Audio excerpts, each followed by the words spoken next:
Well, folks, Scott Jennings has been encouraged by many people in the Republican Party to run and replace Senator Mitch McConnell at the end of his term here in 2026.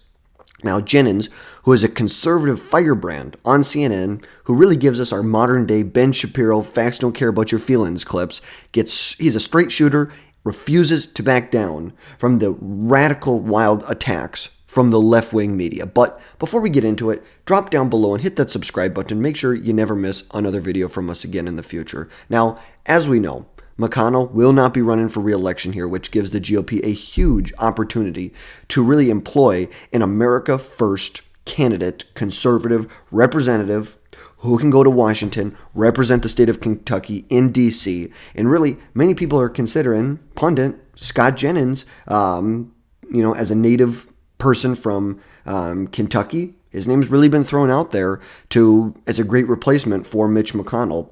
Now, Jennings, he grew up in Kentucky and got a bachelor's degree from the University of Louisville, and he was a special assistant to President George W. Bush. He was a special assistant to the president and deputy director of political affairs in February of 2006. He had previously served on the Bush presidential campaign in Kentucky in 2000 and an executive director of Bush's 2004 re-election campaign in New Mexico in 2004. And I guess you could say he right now is currently the only reason people turn in and watch CNN. As a contributor since 2017, he has picked up a lot of attention for defending the Trump administration policies and exposing the deep issues in the Democrat Party, all while staying cool, calm, and collected through the whole process. He's very well, he's very talented at that.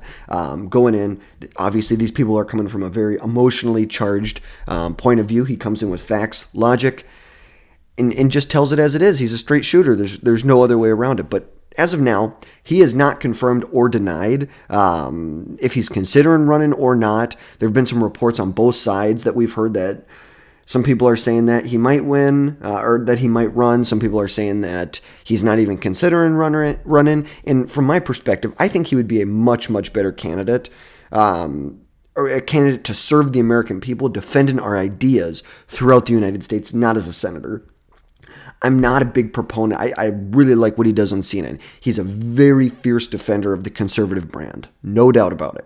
But I think I think the tools that he has would be less useful as a senator versus as someone who can go out there and have debates, someone who can go out there and defend how the GOP is trying to move forward. I think he would be much better at that than he would be if he decided to jump in this race. And really, so far, the primary race is shaping up to be very competitive on the GOP side. You have people like Daniel Cameron, and let's just get... and this is the Senate race. Let's see. Because I believe the current AG, Daniel Cameron, who's the current Attorney General from Kentucky, who's also the nominee for governor in 2023, lost to Andy Beshear. He announced his candidacy. As of right now, he's the only Republican who is declared and is in the race right now. Other people like U.S. Representative Andy Barr, former UN Ambassador Kelly Craft, and even Representative Thomas Massey are also considering a bid at this point to replace him. I think Daniel Cameron would be a great senator from the state of Kentucky. I believe he was the first black attorney general from Kentucky. I think he ran a good race in 2023. Could have been better, but ultimately you have one of these Democrats who knows how to win in a deep red state like this, in Andy Beshear, who was able to come through and win that election. Also people like Nate Morris, who's a business owner. He is the CEO of Morris Industries, which is a subsidiary of Republic Financial. And let's see, he also founded a company called Rubicon Technologies, where he was formerly CEO. Now, although this will most likely be a very heated primary, the reality is that no Democrat has won a Senate seat in Kentucky since 1992.